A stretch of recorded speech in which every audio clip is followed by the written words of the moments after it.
What's going on, guys? Lindsay from L&J here. A few years ago, there was a post that made its rounds in a few dog grooming groups on Facebook and Reddit. It was a screenshot of an email from this lady named Susan to what I would assume is a local dog groomer. She had very specific requests. What made this post so interesting is the relationship between dogs and the ability to give consent. Although an odd concept to say the least, it did get a lot of us groomers thinking.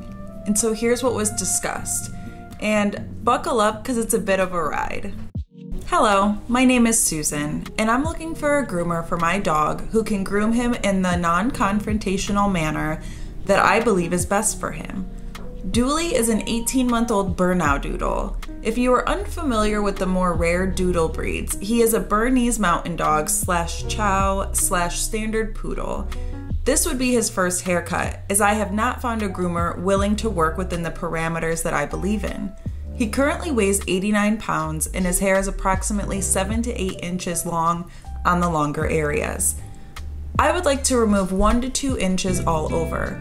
While I'm sure any groomer could easily handle this haircut, I'm having difficulty finding a groomer willing to wait for him to consent to each part of the grooming. He will consent by maintaining eye contact with you while you are working. If he looks away, he is withdrawing consent, and you will need to stop until he grants it again. I do not believe in forcing him to do anything he is psychologically uncomfortable with. Furthermore, I do not believe any dog should be restrained in any way, including leashed to a tub or grooming platform, or forced into a cage. I believe these things are forcing him to conform to humans' unrealistic expectations of pets. Since I understand not everyone is as fluent in his language as I am, I would prefer it if I stayed and supervised his grooming to make sure you don't miss anything he is telling you. Dooley will need a bath, blow dry, and brush out. He might have a few small tangles, but they'll be easy to brush out, and a full standard doodle haircut. However, my schedule is very busy, so the appointment can only take a maximum of 2 hours. Based on the reviews I have read online, I do believe you are the perfect groomer for Dooley. Please advise me as when the best time to bring him in would be. You can respond to this email or call me if you have any further questions. Thank you, Susan. Okay, so at the beginning of the email, Susan asks for someone who can groom Dooley in a non-confrontational manner. I don't think this is too much to ask for. The issue is Susan specifically states that she requires it to be the way that she thinks is best for him. And it is safe to say that Susan isn't a groomer. Otherwise, she would do this herself.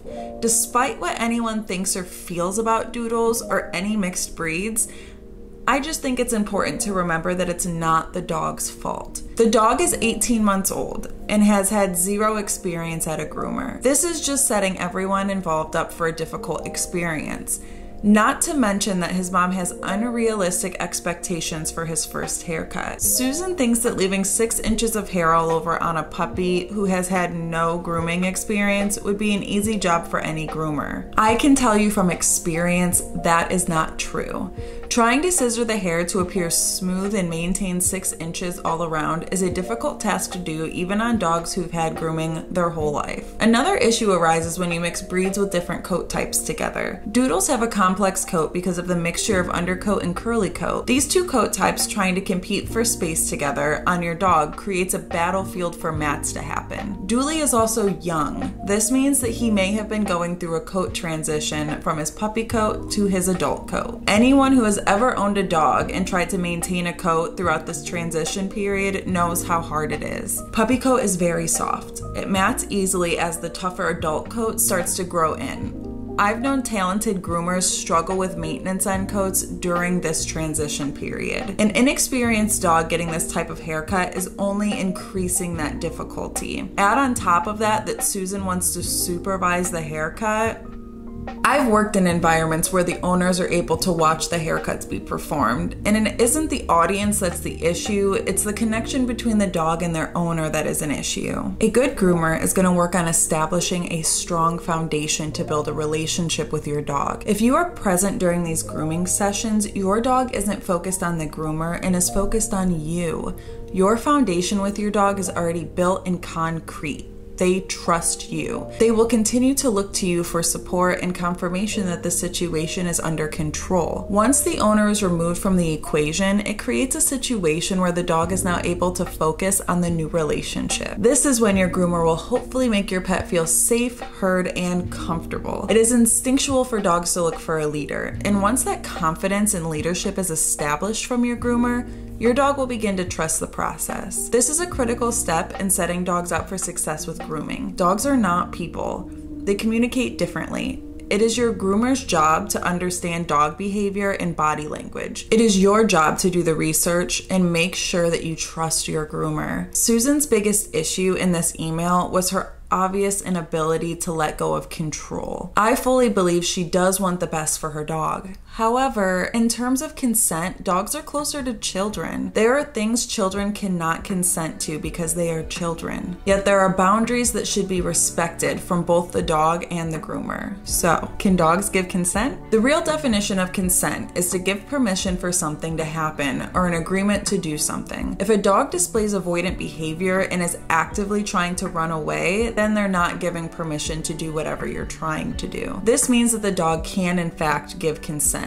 In Dooley's case, the issue is more of a training problem than a consent problem. Grooming isn't negotiable, especially for dogs like Dooley. So training at a young age is so important. Not at 18 months. We recommend that puppies start seeing their groomer at 4 months old. By the time puppies are 18 months old, they've had so much mental development already and have missed crucial training time. If Dooley lifts his lip at a dog coming into his space, that is him telling that dog that he would like some space and to leave him alone. In the past, many owners would discipline this behavior and view it as an aggressive action. In reality, it's your dog's way of communicating, and that should be respected. Just as most people have accepted that if a child doesn't want to hug grandpa, they don't have to. A dog saying no in specific situations should be acceptable and respected. When a child wants to not take a bath, that is unacceptable because it can affect their health and their well-being. If a decision for a dog affects their health, like grooming, it isn't a choice.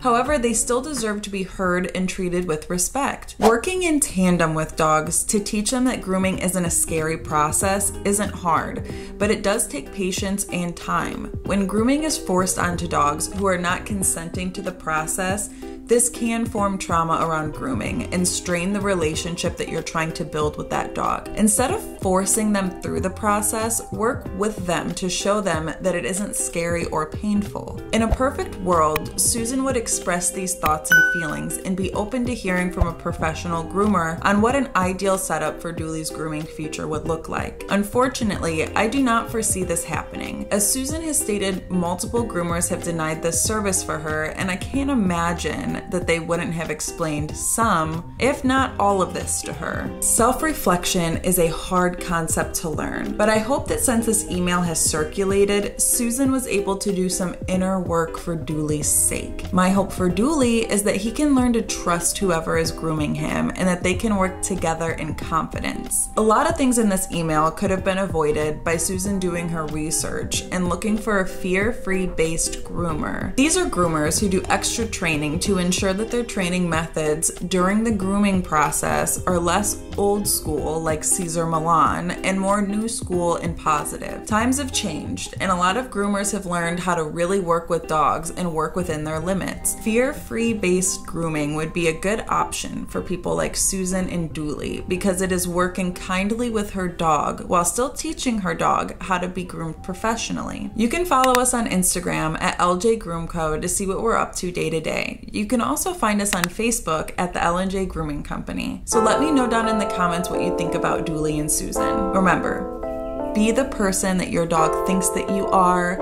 be kind, and I'll see you soon.